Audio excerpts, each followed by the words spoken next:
कुछ पाने की हो आस आस, कोई अरमा हो जो खास खास आशाएं, हर कोशिश में हो बार बार, करे दरियाओं को आर पार आशाएं,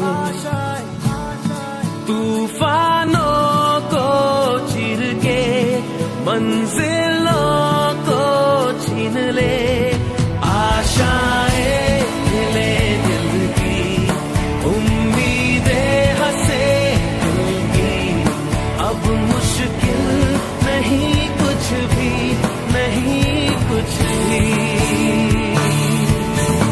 आशाएं ले दिल की। હાલો છોકરાઓ, મજામાં?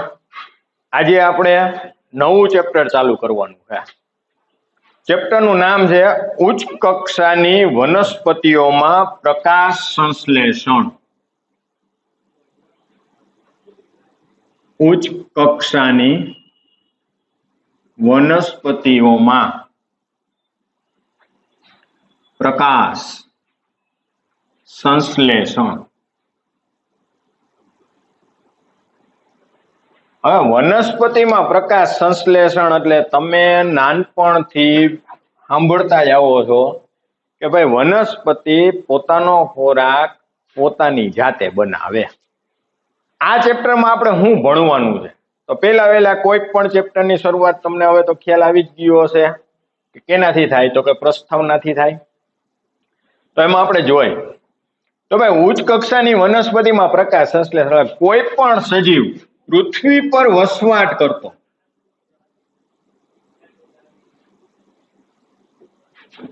કોઈ પણ સજીવ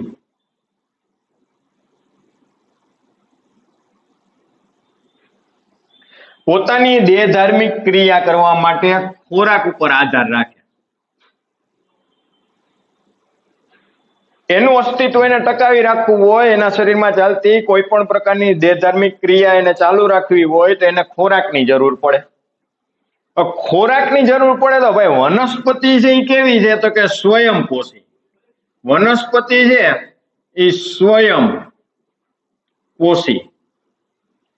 પોતાનું પોષણ પોતાની રીતે જ મેળવી લે. વનસ્પતિ સ્વયંપોષી છે, પ્રકાશ સંશ્લેષણની પ્રક્રિયા કરે.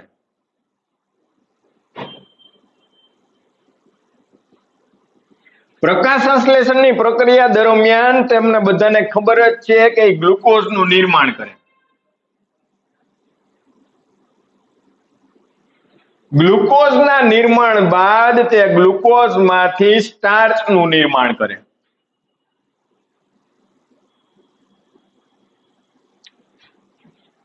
અને પોતાની અંદર ખોરાકનો સંગ્રહ એ એટીપી સ્વરૂપે થાય.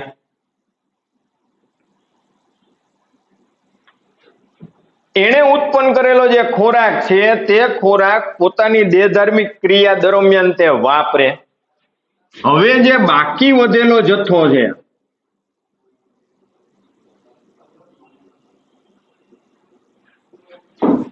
તે અન્ય સજીવો એટલે લગભગ બધા જ પ્રાણીઓ પોતાની દેહધાર્મિક ક્રિયામાં એનો શું કરે? ઉપયોગ કરે. આમ સમગ્ર જીવસૃષ્ટિમાં ખોરાક માટેનો પાયાનો ઘટક કે બધા જ સજીવો ખોરાક માટે કોની ઉપર આધાર રાખે? તો કે વનસ્પતિ ઉપર આધાર રાખે. હવે વાત આવે શ્વસનની. દરેક સજીવને પોતાના દેહધાર્મિક ક્રિયા કરવા માટે ખોરાકની જરૂર છે, તેમ શ્વસન કરવું પડે. મોટા ભાગે બધા જ સજીવો, એમાં પ્રાણીઓ, શ્વસનની ક્રિયા કરવા માટે વાતાવરણમાંથી O2 મેળવે અને વાતાવરણમાં CO2 નો ત્યાગ કરે. એટલે ઓક્સિજન લે, કાર્બન ડાયોક્સાઇડ ઉત્પન્ન કરે. વનસ્પતિ પણ શ્વસનની ક્રિયા દરમિયાન જે વાતાવરણમાંથી ઓક્સિજન લે, શ્વસનની ક્રિયામાં કહું છું, વાતાવરણમાંથી ઓક્સિજન મેળવે અને કાર્બન ડાયોક્સાઇડનો ત્યાગ કરે. પણ પ્રકાશ સંશ્લેષણની પ્રક્રિયા દરમિયાન તે ઊંધી પ્રક્રિયા કરી નાખે. પ્રકાશ સંશ્લેષણ કરવા માટે તે વાતાવરણમાંથી કાર્બન ડાયોક્સાઇડ મેળવે અને ઓક્સિજન ઉત્પન્ન કરે. તમને એમ થાય કે આ કન્ફ્યુઝન થઈ ગયું કે આ શું, તો એના માટે તો આ ચેપ્ટર છે ને. ઉચ્ચ કક્ષાની વનસ્પતિમાં પ્રકાશ સંશ્લેષણ, આ ચેપ્ટરનું નામ જ ઈ છે કે ભાઈ વનસ્પતિ છે એમાં પ્રકાશ સંશ્લેષણની ક્રિયા થતી હોય ત્યારે તે વાતાવરણમાંથી કાર્બન ડાયોક્સાઇડ લે છે, ઓક્સિજન ઉત્પન્ન કરે છે. એણે ઉત્પન્ન કરેલો ઓક્સિજન છે એમાંથી તે શ્વસનમાં વાપરે છે. સમજાણું? અને હવે જે વધારાનો એની પાસે ઓક્સિજનનો જે જથ્થો છે તેનો તે વાતાવરણમાં શું કરે છે? ત્યાગ કરે છે. આ રીતના છે. તો ભાઈ આ આખી પ્રક્રિયા થાય કઈ રીતના છે શું? તો આ ચેપ્ટરમાં આપણે હવે આગળ વધીએ કે આપણે પ્રકાશ સંશ્લેષણ વિશે શું જાણીએ છીએ. આ ટોપિક ની અંદર અત્યાર સુધીના જુદા જુદા વૈજ્ઞાનિકોએ પ્રકાશ સંશ્લેષણની પ્રક્રિયા માટે જે કાંઈ સંશોધન કર્યા છે એ બધાનું એકદમ સંક્ષિપ્તમાં ટૂંકમાં વર્ણન કરવામાં આવ્યું છે. જે ભૂતકાળમાં તમે લોકો પણ નીચલા ધોરણમાં કોઈક ને કોઈક જગ્યાએ પ્રયોગ સ્વરૂપે ભણી ગયા છો. તો આપણે પ્રકાશ સંશ્લેષણ વિશે શું જાણીએ છીએ તો એની ચર્ચા હવે આપણે આગળ વધારી. તો કે પ્રાથમિકમાં તમારે પ્રયોગ પોથી આવતી. આ પ્રયોગ પોથીમાં તમે કઈક આવા પ્રયોગ કર્યા હતા. પ્રકાશ સંશ્લેષણની પ્રક્રિયા કરવા માટે સામાન્ય રીતે વનસ્પતિને અજૈવિક ઘટકો ની જરૂર પડે. આ અજૈવિક ઘટકોની અંદર પાયાના ઘટક કોણ? તો કે કાર્બન ડાયોક્સાઇડ, પાણી અને પ્રકાશ. તો આ ત્રણેય માટે છોકરાઓ તમે પ્રયોગ કર્યા હતા. પહેલા આપણે લઈ પ્રકાશ માટેનો પ્રયોગ. તો ત્યાં તમે કસનળી લીધી હતી, ટેસ્ટ ટ્યુબ, એક કુંડા સાથેનો છોડ હોય,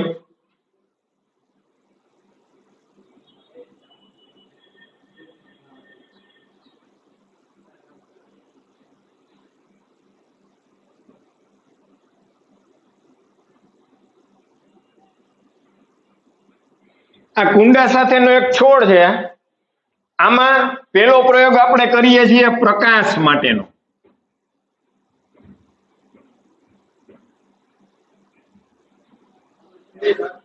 આ છોડને કુંડાને પૂરતી માત્રામાં સૂર્યપ્રકાશ મળે એવી જગ્યાએ આપણે રાખ્યો.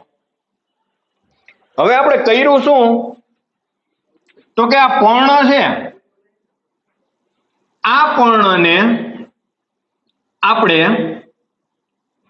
અહીંયા કાગળ ઢાંકી દીધો. બ્લેક કલરનો કાગળ લઈ આખે આખું પર્ણ ઢકાઈ જાય તે રીતે. એટલે કઈ રીતના? માની લ્યો કે આ પર્ણ છે, પેન નથી, પર્ણ છે. આ મારો હાથ છે એ કાળો કાગળ છે, નીચે કાળો કાગળ રાખ્યો, ઉપર કાળો કાગળ રાખ્યો અને એને બે બાજુથી સેલો ટેપથી ચોંટાડી દીધો એટલે કાગળ છે એ પડી ન જાય. 12 કલાક સુધી, જ્યાં સુધી વાતાવરણમાં સૂર્યપ્રકાશ છે ત્યાં સુધી આપણે આ કુંડાને એમનેમ રાખ્યું, કોઈ પણ હલાવ્યું નથી. 12 કલાક પછી આપણે આ કાગળ કાઢી લીધો. એના માટે સ્ટાર્ચની કસોટી કરી તો આપણને જોવા મળ્યું કે કાગળ છે એ પર્ણને ઢાંકી દેતું હતું, જેને કારણે સૂર્યના કિરણો પર્ણ ઉપર પડતા નહોતા, સૂર્યપ્રકાશ પડતો નહોતો. એટલે આ પર્ણમાં પ્રકાશ સંશ્લેષણની પ્રક્રિયા થઈ નહીં. તો સાબિત થઈ ગયું કે ભાઈ પ્રકાશ સંશ્લેષણની પ્રક્રિયા કરવા માટે પ્રકાશ અનિવાર્ય ઘટક છે. તમે કાગળની જગ્યાએ કસનળી લ્યો, ટેસ્ટ ટ્યુબ લ્યો, એને કાગળ વીંટી દો, આ ટેસ્ટ ટ્યુબ હોય, આની ઉપર કાગળ વીંટી દ્યો અને પર્ણને આની અંદર નાખી દ્યો, ટેસ્ટ ટ્યુબ ની અંદર, તોય થઈ શકે. બીજો પ્રયોગ આપણે કરીએ CO2 માટે, કાર્બન ડાયોક્સાઇડ માટે. હવે માની લ્યો અહીંયા આપણે કસનળી રાખી,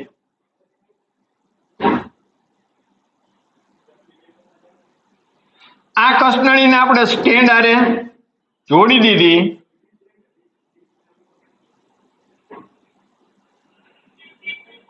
જેથી કરીને પડે નહીં. હવે અહીંયા એક રૂનું પૂંબડું રાખ્યું,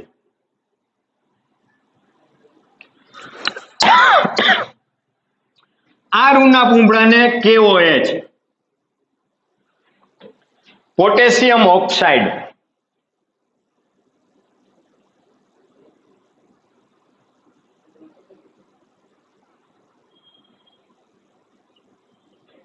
પોટેશિયમ ઓક્સાઇડના દ્રાવણમાં છોકરાવા રૂના પૂંબડાને આપણે પલાળીને રાખ્યું છે.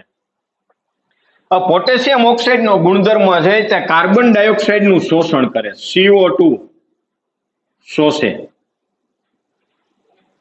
હવે થયું એવું કે આ કુંડું છે એ સૂર્યપ્રકાશમાં છે, કુંડાને પૂરતી માત્રામાં આપણે પાણી પાયેલું છે, સૂર્યપ્રકાશ પૂરતી માત્રામાં મળે છે, વાતાવરણમાં ખુલ્લું છે એટલે કાર્બન ડાયોક્સાઇડ આવે છે.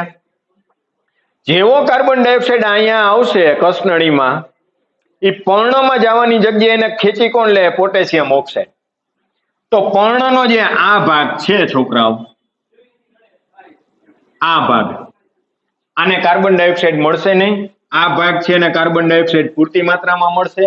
જ્યારે આપણે પ્રયોગ કરશું કે આમાં કેટલી માત્રામાં ખોરાક ઉત્પન્ન થયો તે જાણવા માટેનો, ત્યારે આપણને ખ્યાલ આવશે કે KOH ને કારણે પર્ણનો જે ભાગ કસનળીની અંદર છે તેને કાર્બન ડાયોક્સાઇડ મળ્યો નથી, જેને કારણે તે ભાગમાં પ્રકાશ સંશ્લેષણની પ્રક્રિયાનો દર ખુલ્લા ભાગ કરતા કેવો આવશે? ઓછો આવશે. હાલો, ક્લિયર? ત્રીજી વાત, પાણી. તો પાણી તો અનિવાર્ય ઘટક છે. આ કુંડું છે, આ બધા જ પ્રયોગ આપણે હવે અત્યારે કરી નાખ્યા.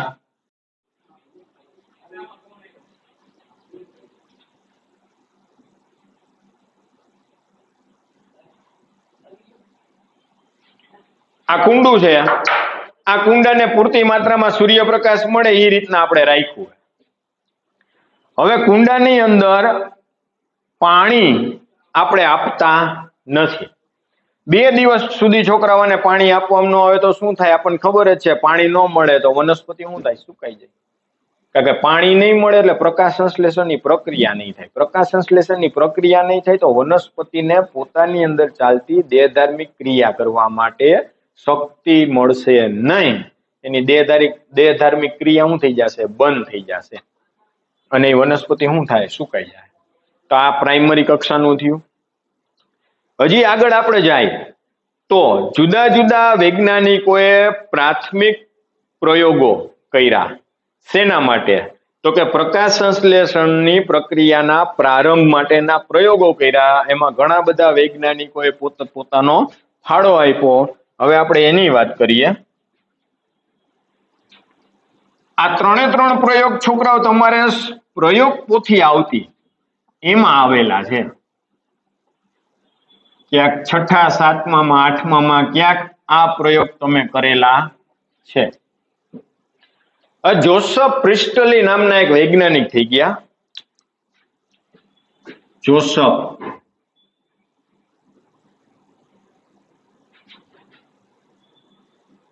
પ્રિસ્ટલી, આ વૈજ્ઞાનિક છે 1733 થી 1804 ના ગાળામાં થઈ ગયા.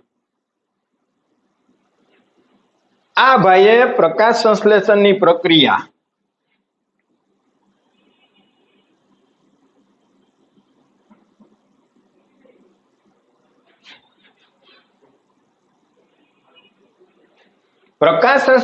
પ્રક્રિયા થાય તે દરમિયાન કઈ ઘટના થાય એટલે કે વનસ્પતિ છે ઈ અથવા તો પ્રાણી છે એ શ્વસન કરે અને પ્રકાશ સંશ્લેષણ કરે તે દરમિયાન કઈ ઘટનાઓ થતી હોય, તો એને પહેલા શું કર્યું તો કે એને પ્રકાશ સંશ્લેષણની પ્રક્રિયા જાણવા કરતા એને વધુ રસ શેમાં હતો કે ભાઈ વનસ્પતિ શ્વસનની ક્રિયામાં કઈ રીતના ભાગ લે. એટલે એને એવું એક કામ કર્યું કે એને એક બેલ જાર લીધો. બેલ જાર એટલે કાચની બરણી. આ બરણી આ રીતના એને બેલ જાર કહેવાય, કાચની બરણી પ્રયોગ કરવા માટે એને સ્ટેન્ડ ઉપર રાખી દીધી એટલે આખે આખું શું થાય, એર ટાઈટ થઈ જાય. હવે એને પેલા એમાં એક મીણબત્તી રાખી,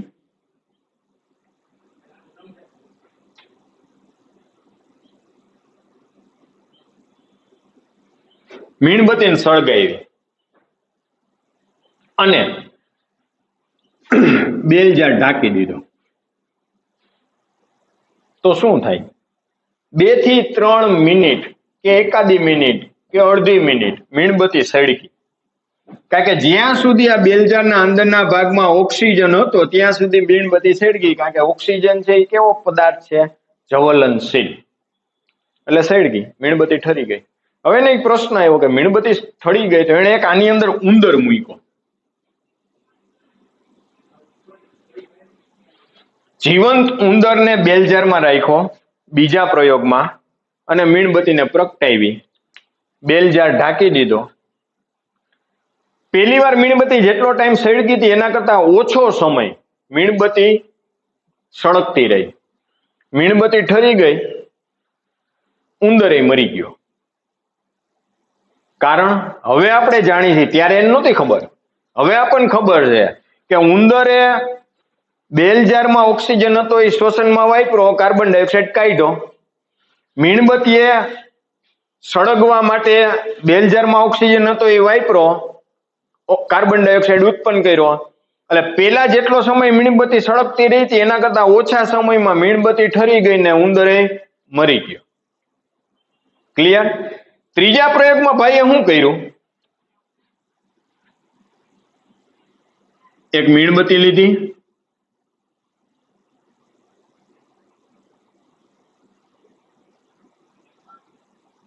એક છોડ સાથેનું અહીંયા કુંડું રાખ્યું,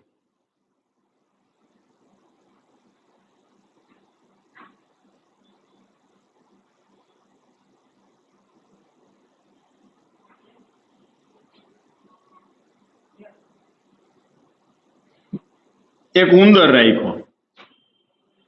હવે આ બધું બેલ જાર દ્વારા એર ટાઈટ કરી દીધું.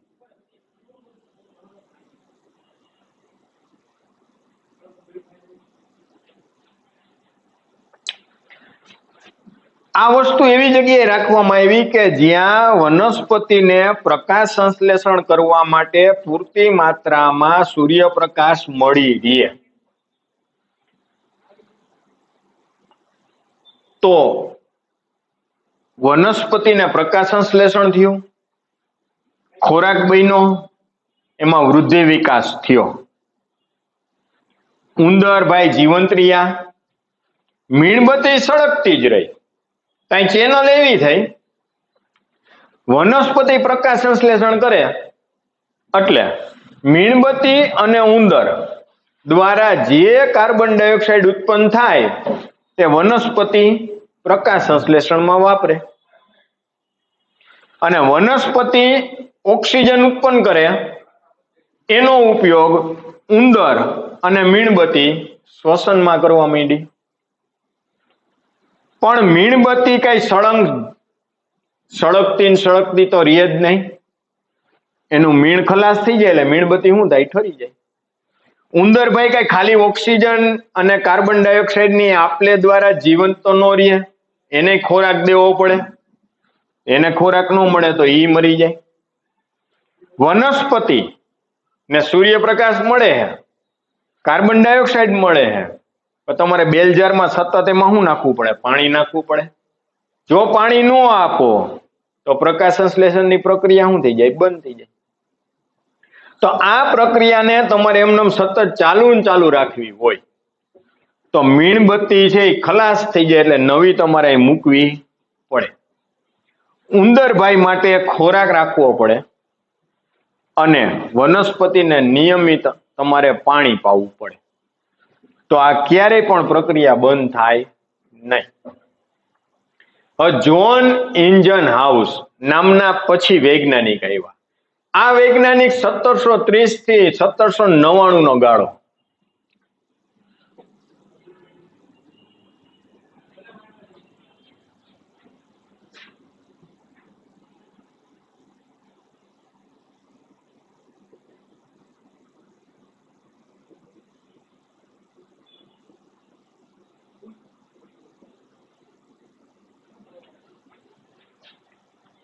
આ ભાઈએ શું કર્યું?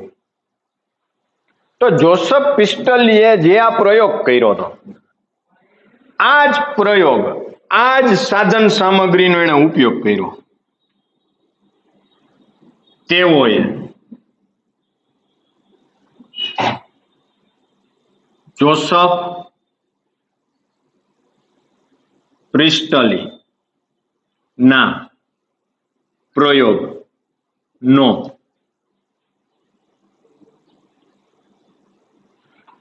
પ્રયોગના ઉપકરણો નો ઉપયોગ કર્યો. જલીય વનસ્પતિમાં સંશોધન કરેલ. આ ભાઈએ શું કર્યું? જ્હોન ઇન્જનહાઉસે તો કે જોસેફ પ્રિસ્ટલીએ આખો પ્રયોગ છે 4 સ્ટેપમાં, આપણે 4 સ્ટેપની આકૃતિ નથી દોરી, 4 સ્ટેપનો જે આ પ્રયોગ છે, આ 4 સ્ટેપનો પ્રયોગ જ્હોન ઇન્જનહાઉસે અંધકારમાં કર્યો. આ ભાઈએ ક્યાં કર્યો તો? પ્રકાશમાં. તો અંધકારમાં એને પ્રયોગ કર્યો તો એને બધા જ પરિણામ છે એ જોસેફ પ્રિસ્ટલી કરતા કેવા મળ્યા? વિપરીત મળ્યા. એક પણ એની પ્રક્રિયામાં થઈ નહીં, કારણ કે સૂર્યપ્રકાશ નહોતો એટલે વનસ્પતિ પ્રકાશ સંશ્લેષણ કરી શકી નહીં. એટલે ઉંદર અને મીણબત્તી બંને નાશ થઈ ગયા. ઉંદર મરી ગયો, મીણબત્તી ઠરી ગઈ. સળગી નથી ગઈ, ઠરી ગઈ. અહીંયા મીણબત્તી શું થઈ? આખી સળગી ગઈ. બે વસ્તુ અલગ. હવે જોસેફ પ્રિસ્ટલીએ એવું વિચાર્યું કે ભાઈ જલીય વનસ્પતિની અંદર દિવસ દરમિયાન જલીય વનસ્પતિમાં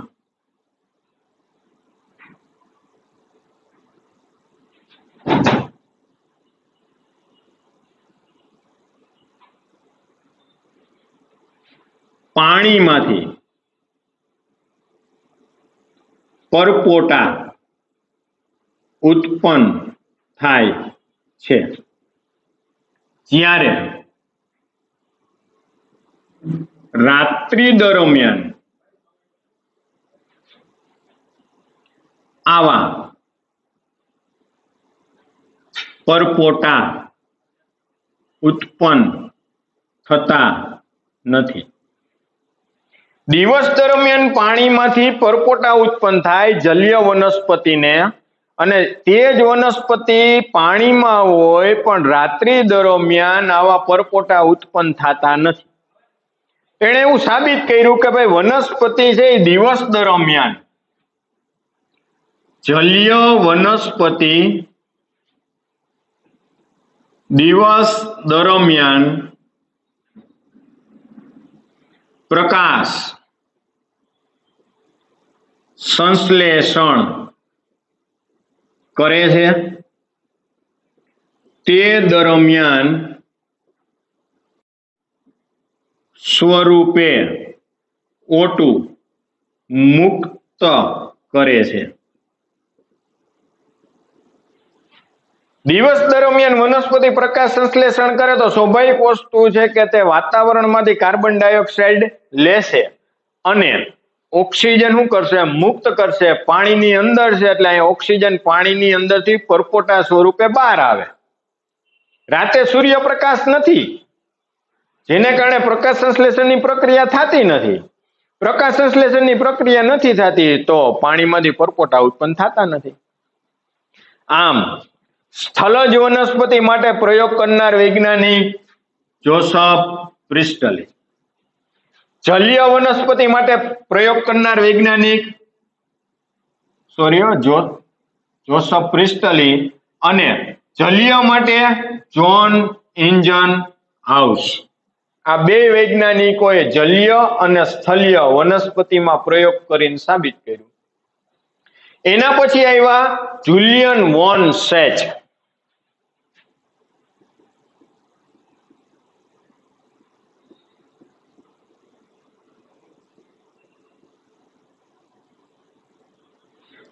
આ ભાઈએ 1854 સૌ પ્રથમ એવું સાબિત કરીને કીધું કે વનસ્પતિ પ્રકાશ સંશ્લેષણ કરે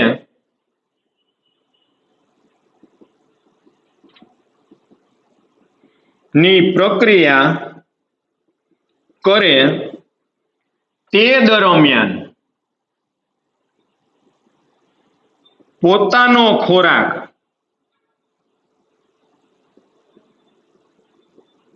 ગ્લુકોઝ એટલે કે કાર્બોદિત પદાર્થ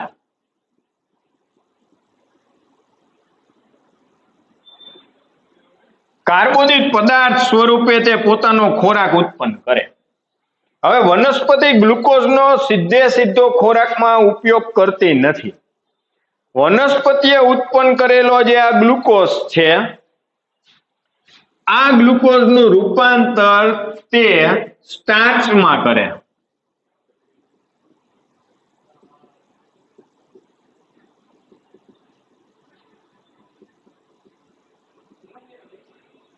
એટલે ગ્લુકોઝ બને ને ગ્લુકોઝમાંથી સ્ટાર્ચનું નિર્માણ થાય. ત્યારબાદ વનસ્પતિમાં ઘણી બધી પ્રક્રિયાઓ થાય છોકરાઓ.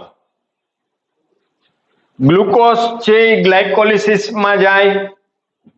ગ્લાયકોલિસિસમાંથી ક્રેબ્સ ચક્રનું નિર્માણ થાય. ક્રેબ્સ ચક્રમાંથી ઓક્સિડેટિવ ફોસ્ફોરાયલેશનની પ્રક્રિયા થાય અને પ્રક્રિયાને અંતે 38 એટીપી બને. તમે ક્યાંક 9મા 10માં ક્યાંક ભણી ગયા છો કે વનસ્પતિ પ્રકાશ સંશ્લેષણની પ્રક્રિયા કરે, પ્રક્રિયાને અંતે પોતાનો ખોરાક તે એટીપી સ્વરૂપે સંચય કરે. એટલે આખી પ્રોસેસ બહુ લાંબી છે. એના માટે જ આપણે આ બે ચેપ્ટર છે.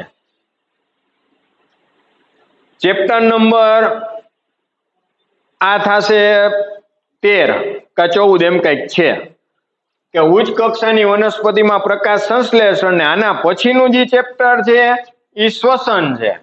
તો એમાં આવશે ગ્લાયકોલિસિસ, ગ્લુકોઝની ક્રિયામાંથી ગ્લાયકોલિસિસ, ક્રેબ્સ ચક્ર, ઓક્સિડેટિવ ફોસ્ફોરાયલેશન, આ બધી પ્રક્રિયાને અંતે બે ચેપ્ટર ભણી લ્યો તમે, ત્યારે તમને ખબર પડે કે જુલિયન વોન સેચે આ સાબિતી આપી તો કઈ રીતે આપી.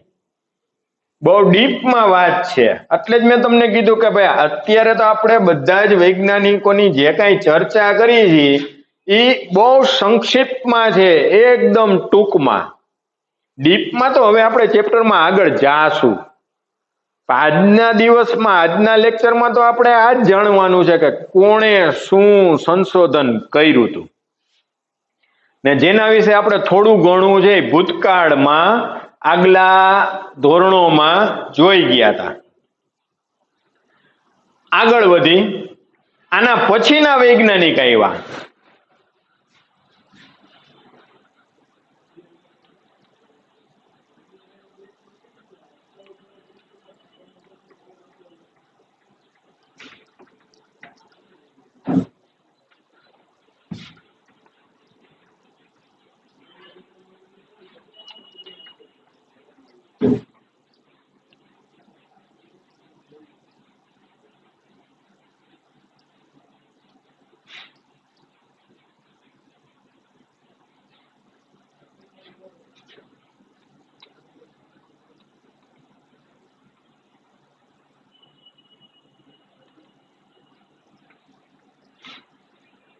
ત્યારબાદ જે વૈજ્ઞાનિક આવ્યા એનું નામ છે TW ઇન્જનમેન.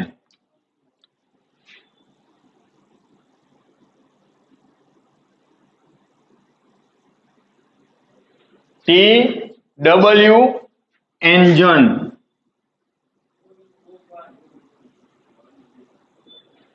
આ ભાઈએ 1843 થી 1909 આ ભાઈએ શું કર્યું કે ભાઈ બધા એમ કહે છે કે વૈજ્ઞાનિકો બધા આની પહેલાના જે કાંઈ હમણાં આપણે ચર્ચા કરી બરાબર એ બધા એમ કહે છે કે વનસ્પતિ પ્રકાશ સંશ્લેષણ કરે ને સૂર્યપ્રકાશનો ઉપયોગ કરે ને પણ સૂર્યપ્રકાશનો ઉપયોગ કરે એટલે કેવી રીતે? તો આ ભાઈએ સૌપ્રથમ પ્રિઝમ નો ઉપયોગ કર્યો. આ પ્રિઝમ ઉપર એને સૂર્યના કિરણોને આપાત કર્યા, જેને કારણે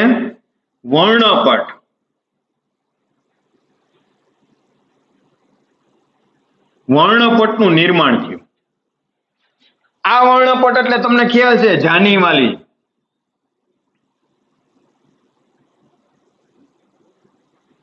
જાનીવાલી પિનારા.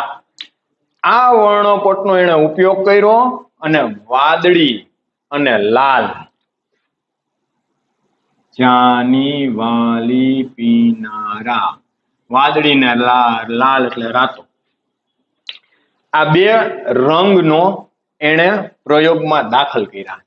એટલે સૌ પ્રથમ એને પ્રિઝમ રાખ્યો, જે પ્રયોગ તમારે આવી ગયો બરાબર 10માં આવે. સૂર્યનું કિરણ આપાત કરવામાં આવે તો પ્રિઝમની ઓલી બાજુ પડદા ઉપર છે તમને એક વર્ણપટ જોવા મળે, જેને તમે કહેતા હતા જાંબલી, નીલો, વાદળી, લીલો, પીળો, નારંગી ને રાતો.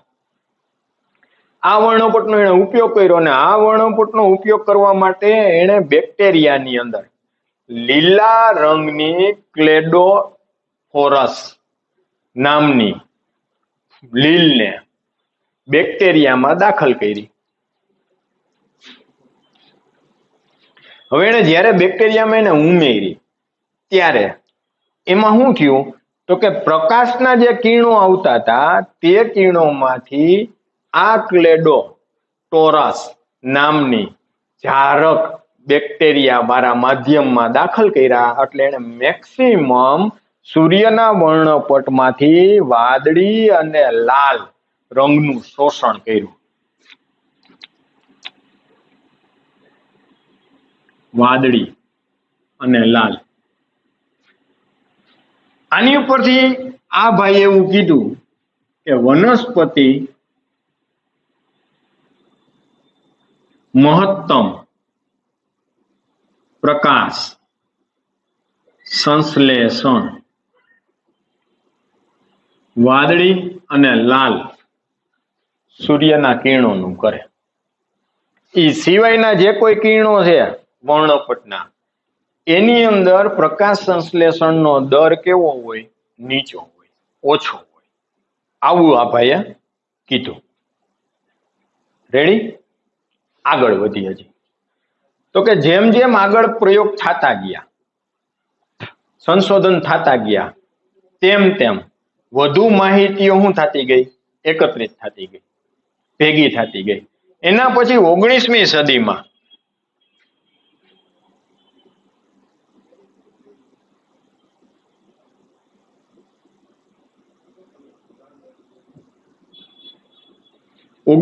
સદીની અંદર જે કોઈ વૈજ્ઞાનિકો હતા એ બધા છે હવે પ્રયોગની અંદર આગળ વધી ગયા હતા, કારણ કે 19મી સદીની અંદર લગભગ ટેકનોલોજીનો યુગ આવી ગયો હતો.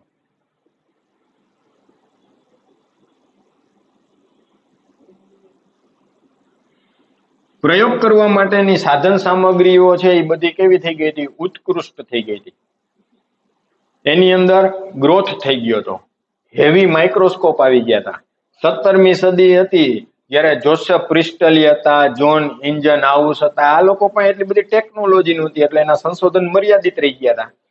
આ લોકો 19મી સદીમાં આવી ગયા. 19મી સદીમાં જે વૈજ્ઞાનિકો આવી ગયા એ લોકોએ પ્રયોગ કરવાનું ચાલુ કર્યું. એ હવે એટલું તો જાણી જ ગયા હતા કે ભૂતકાળના વૈજ્ઞાનિકો પાસેથી એના આઈડિયા તો આવી જ ગયો હતો કે પ્રકાશ સંશ્લેષણ કરવા માટે કાર્બન ડાયોક્સાઇડની જરૂર પડે વનસ્પતિને, ઓક્સિજનની ઉત્પન્ન કરે છે. શ્વસન કરવા માટે તો કે ભાઈ એને ઓક્સિજનની જરૂર પડે છે અને કાર્બન ડાયોક્સાઇડ ઉત્પન્ન કરે છે. વર્ણપટની માહિતી હતી કે ભાઈ પ્રકાશ સંશ્લેષણ કરવા માટે સૂર્યના બધાય કિરણોની એને જરૂર નથી, બધાય રંગ જરૂર નથી, એને ખાલી વાદળી અને લાલ રંગની જ મેક્સિમમ જરૂર છે. આ બધી માહિતી એની પાસે હતી. જલીય વનસ્પતિ, સ્થલજ વનસ્પતિ બધી એને ખબર હતી, કારણ કે આગળના વૈજ્ઞાનિકો બધા એના માટે સંશોધન કરીને ગયા હતા.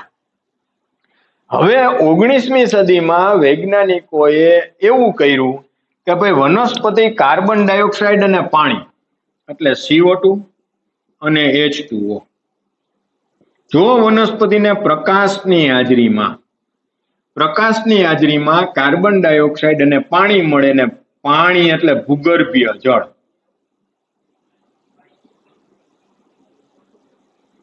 ને ભૂગર્ભીય જળમાં તેની સાથે ભળેલા ખનિજ,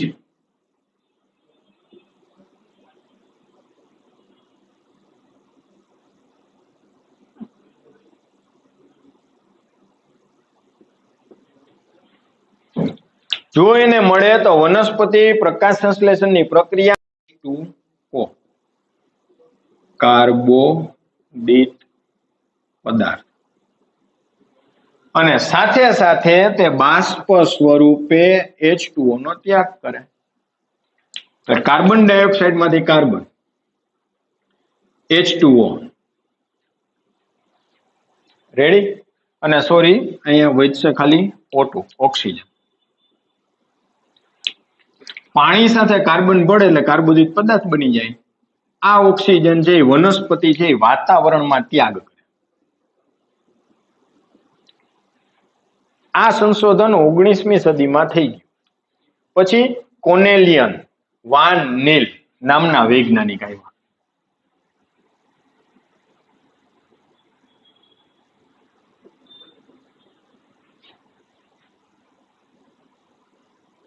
આ ભાઈએ આ પ્રક્રિયામાં આગળ વધુ સંશોધન કર્યું. એણે જાંબલી અને લીલા બેક્ટેરિયાનો ઉપયોગ કર્યો.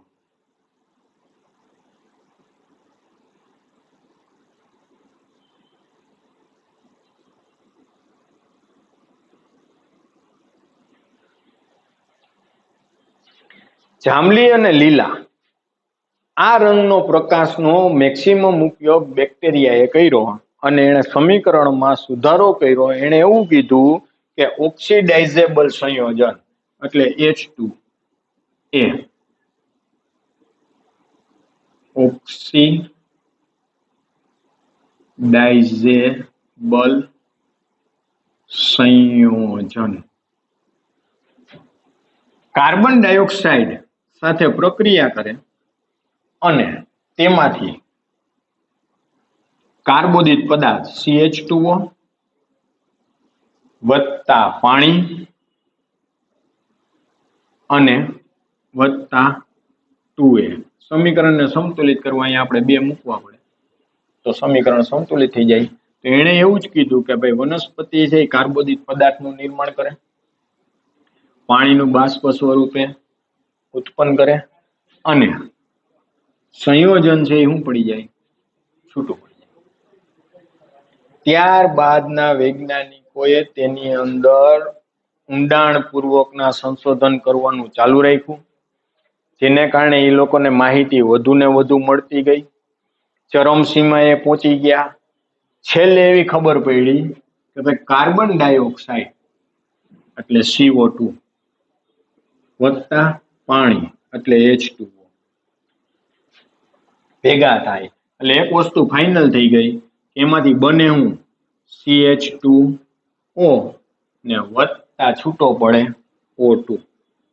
વસ્તુ તો એ જ આવી, જો કાર્બોદિત પદાર્થ પાણી અહીંયા છૂટું પડ્યું ને વત્તા H2O ને ઓક્સિજન. હવે તમારે બનાવવાનો છે ગ્લુકોઝ. આપણે તો એના માટે મથી છીએ ને, તો ગ્લુકોઝ માટેનું સમીકરણ આવું છે ને C6H12 ને O6. ક્લિયર? તો અહીંયા C6 કરી નાખો, H12 કરી નાખો અને O6 કરી નાખો એટલે કાર્બન ડાયોક્સાઇડ બની ગયો. તો આ એક સિંગલ સમીકરણ થયું ને. વનસ્પતિ આને આ પ્રક્રિયા 6 વાર રિપીટ કરે. કેટલી વાર? 6 વાર. ત્યારે ગ્લુકોઝ બને. આ ભાઈએ કીધું સાચું જ છે. જો CO2 વત્તા H2 કાર્બોદિત પદાર્થ ને ઓક્સિજન. આ ભાઈએ જ કીધું કે ઓક્સિડાઇઝેબલ સંયોજન કાર્બન ડાયોક્સાઇડ હારે પ્રક્રિયા કરે, કાર્બોદિત પદાર્થ બને, પાણી બને અને પાછું સંયોજન પડે છૂટું. આ બેયમાં તમે નિરીક્ષણ કરો તો આમાં પાણી ઘટે, આમાં ઓક્સિજન ઘટે. તો આ CO2 ના હું 6 અણુ લઉં, પાણીના હું 12 અણુ લઉં. હવે જો સંતુલિત કરો, કાર્બન કેટલા? 6. અહીં 6 મૂકી દઉં, C6. આ કાર્બન નું કામ થઈ ગયું. જો 12 દુ કેટલા થયા? 24. તો અહીં આપણે જોઈશ કેટલા? તો કે 12 રાખું. તો આ કામે પતી ગયું. હજી અહીં વધ્યા કેટલા? તો કે 12 વધ્યા. તો આ H2O ના અણુને હું 6 કરી નાખું. 6 દુ 12 આ થયા હાઇડ્રોજન. અહીંયા હાઇડ્રોજન 12, 12 ને 12 24. તો 12 દુ 24 થઈ ગયા. ઓક્સિજન કેટલા છે ટોટલ? તો 12 અહીંયા છે અને 12 આ છે. તો અહીંયા હું 6 મૂકી દઉં. રેડી? અહીંયા 6 મૂકી દઉં. તો આ 6 દુ કેટલા થયા? 12. 12 ને 6 આ અને 6 આવડા આ થઈ ગયા 24. આમ આખું સમીકરણ સંતુલિત થયું અને આખી આ માહિતી છે એ એકત્રિત થઈ. હવે અહીંથી છોકરાઓ આપણે આગળ ચેપ્ટરમાં જઈ શકીએ. આ બધા વૈજ્ઞાનિકોની સમજૂતીને આધારે આખી આપણને માહિતી એકત્રિત થઈ. હવે આખી આપણને ગોઠવણીની ખબર પડે. હવે દરેક પ્રકારની થિયરી જે આગળ આવશે, જો હવે સીધું આવશે કે ભાઈ પ્રકાશ સંશ્લેષણ ક્યાં થાય? તો કોઈ હરિતકણોમાં થાય. હરિતકણોમાં થાય તો ન્યાકણે પાછી 2 પ્રક્રિયા આવે, એક ચક્રીય ફોટોફોસ્ફોરાઇલેશન, એક અચક્રીય ફોટોફોસ્ફોરાઇલેશન. તો આમ હવે આપણે આગળ ચેપ્ટરમાં જાય. આજની જે કાંઈ આ આખો લેક્ચર છે એ પ્રકાશ સંશ્લેષણ શું છે, કેવી રીતે છે એને સમજવા માટેનો છે. તમને એક્ઝામમાં કોઈ દી એવું ન પૂછે કે DTW એન્જલમેને કરેલું સંશોધન સમજાવો, પણ એ વ્યક્તિએ શું કર્યું, એણે પ્રકાશ સંશ્લેષણની ઉચ્ચ કક્ષાની વનસ્પતિમાં પ્રકાશ સંશ્લેષણની પ્રક્રિયામાં સંશોધન માટે શું ફાળો આપ્યો એટલો તમને ખબર હોવું જોઈએ. કેવી રીતે એણે પ્રયોગ કર્યો એ જાણવાનું કોઈ જરૂરી નથી. ક્લિયર?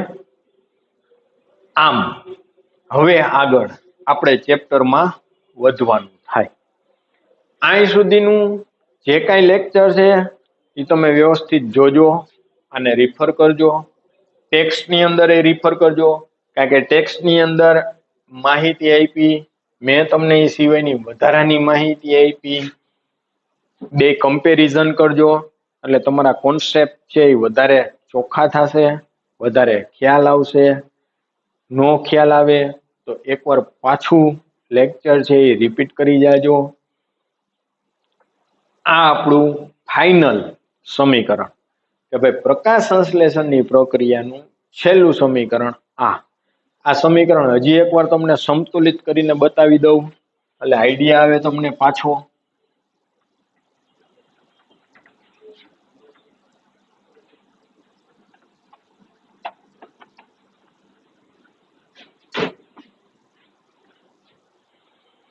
પેલા આપણે સાદી રીતે જ જોઈ ફરીથી કે કાર્બન ડાયોક્સાઇડ વત્તા પાણી, વનસ્પતિને પૂરતી માત્રામાં પ્રકાશ મળે એટલે વનસ્પતિની અંદર કાર્બોદિત પદાર્થનું નિર્માણ થાય. CH2O વત્તા H2O ને વત્તા O2. ક્લિયર?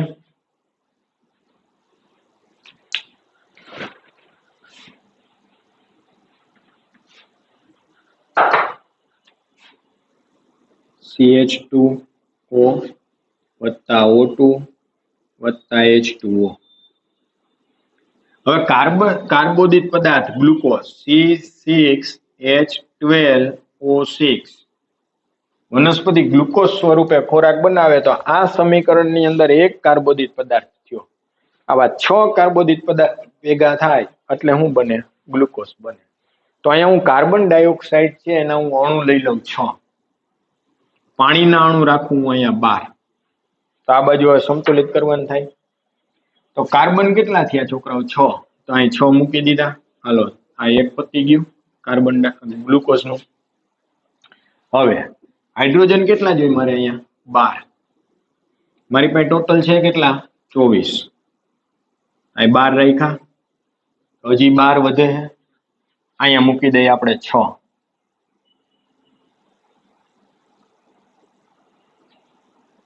6 દુ 12 ને 12 24. હાલો, આ પતી ગયું. ઓક્સિજનની ગણતરી કરી. આ 6 દુ 12 ને 12 24 થયા. અહીંયા આપણે 6 રાખી. આ ઓક્સિજનના અહીંયા 6 અણુ મૂકી દો. આ 6 દુ કેટલા થયા? 12. આના 6 ને આ 6 છે આને લાગુ પડે એટલે આના 6 થઈ ગયા 24. અહીંયા C6H12O6. ક્લિયર? આ રીતના પ્રકાશ સંશ્લેષણની પ્રક્રિયાનું આ ફાઇનલ સમીકરણ થયું.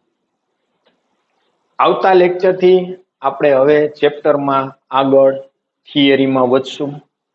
બરાબર? અહીંયા આપણે અટકીએ છીએ આજે.